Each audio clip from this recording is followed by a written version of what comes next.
Olá, eu sou o professor Jacobi Fernandes e neste vídeo nós vamos entrevistar o Dr. João Paulo Lacerda da Silva, presidente do IDANS, Instituto de Direito Administrativo do Mato Grosso do Sul, hoje uma das referências em direito administrativo no cenário nacional.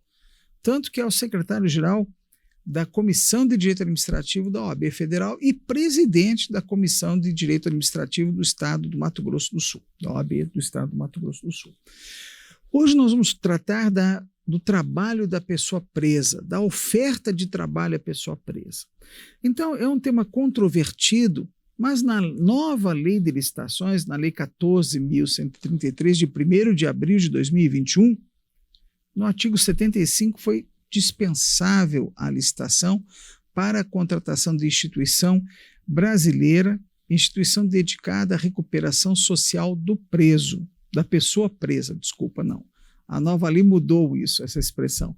Não é mais do preso, é da pessoa presa, e estabeleceu que essa contratação deverá ser feita com instituição de reputação ético-profissional e sem fins lucrativos.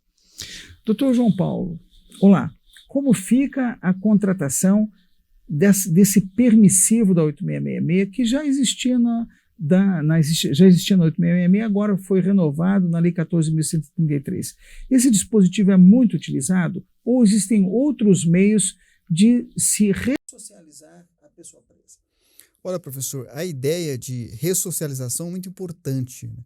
Então, por isso, da lei trazer esse incentivo a fundações, por exemplo, que trabalham com a pessoa presa, com a reeducanda, né? Eu tenho uma prática muito importante, muito bacana, que é do Mato Grosso do Sul. É um município chamado Jataí, interior do Mato Grosso do Sul, com 4.000 habitantes. Lá tem um presídio feminino.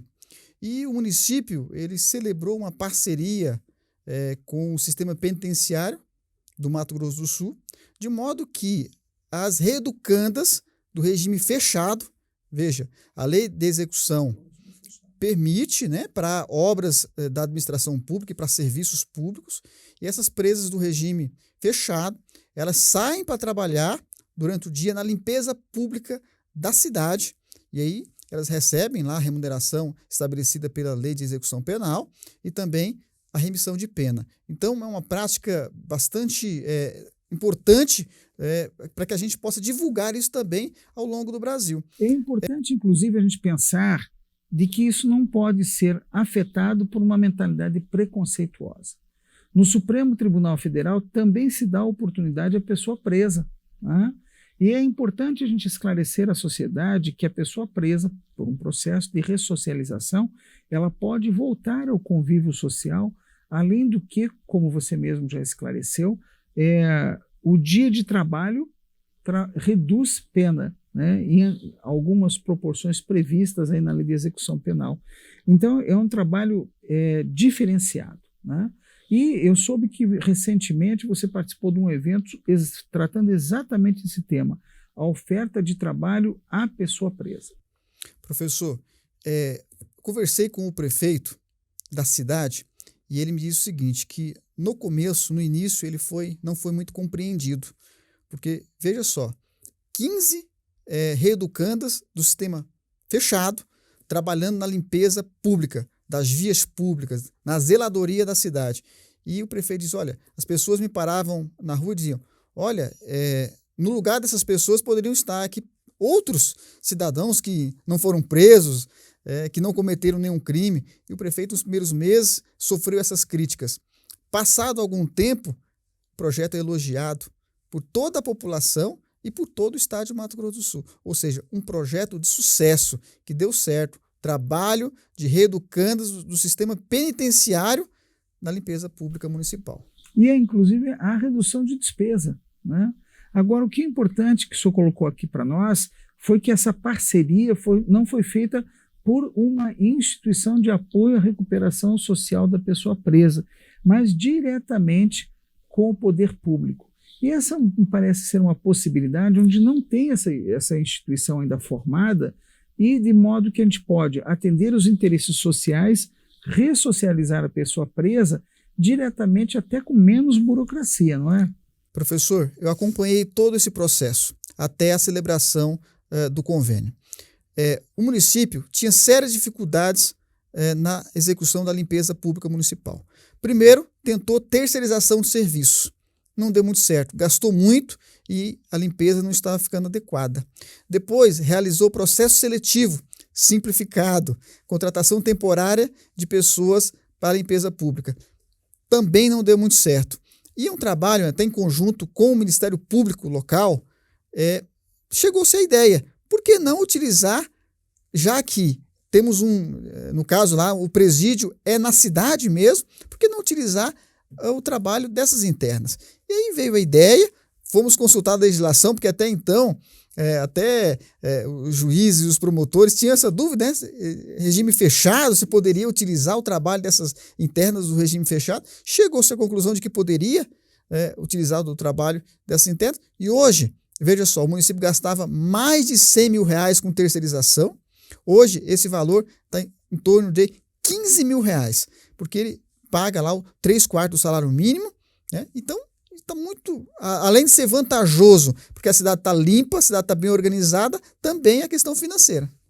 E como é que foi esse trabalho durante o período de pandemia?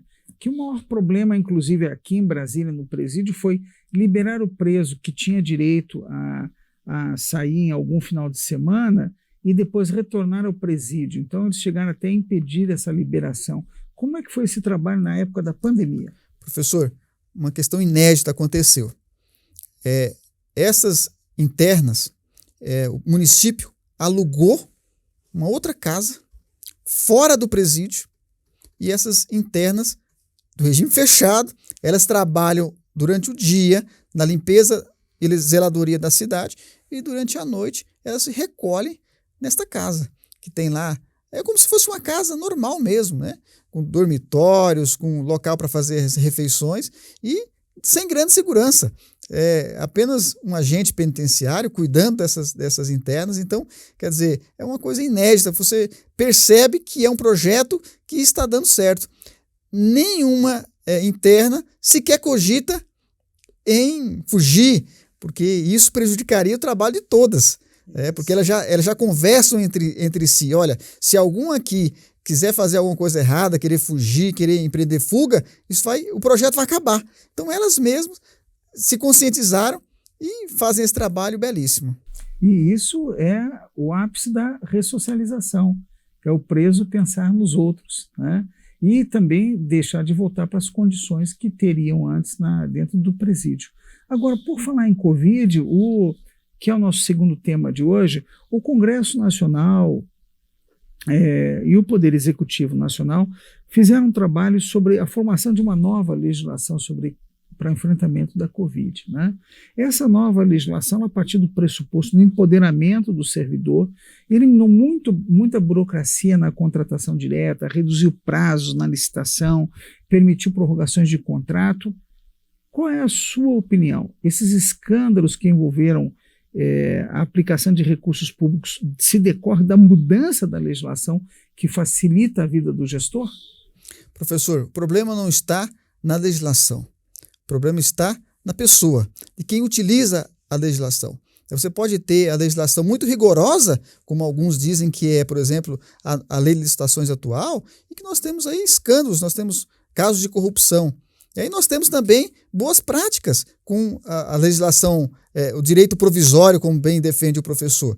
Então, eu acho que depende mais de quem está fazendo uso da legislação. Nós precisamos desburocratizar, professor. E eu acho que essa legislação provisória aí para combate à pandemia, ela veio trazer um novo horizonte, até para reflexão, para que possamos refletir, né? Vamos desburocratizar e valorizar o bom gestor. O bom gestor, ele vai fazer um bom uso da legislação. Já o mau gestor, ele vai, de alguma forma, corromper e ser corrompido. E achar as brechas na legislação. Veja só, aí tem um ponto importante do bom gestor aplicar bem a lei, e a instituição que você preside hoje, o IDANS, tem feito um trabalho muito bonito nessa qualificação do gestor, né? Já foi realizado um grande congresso, né?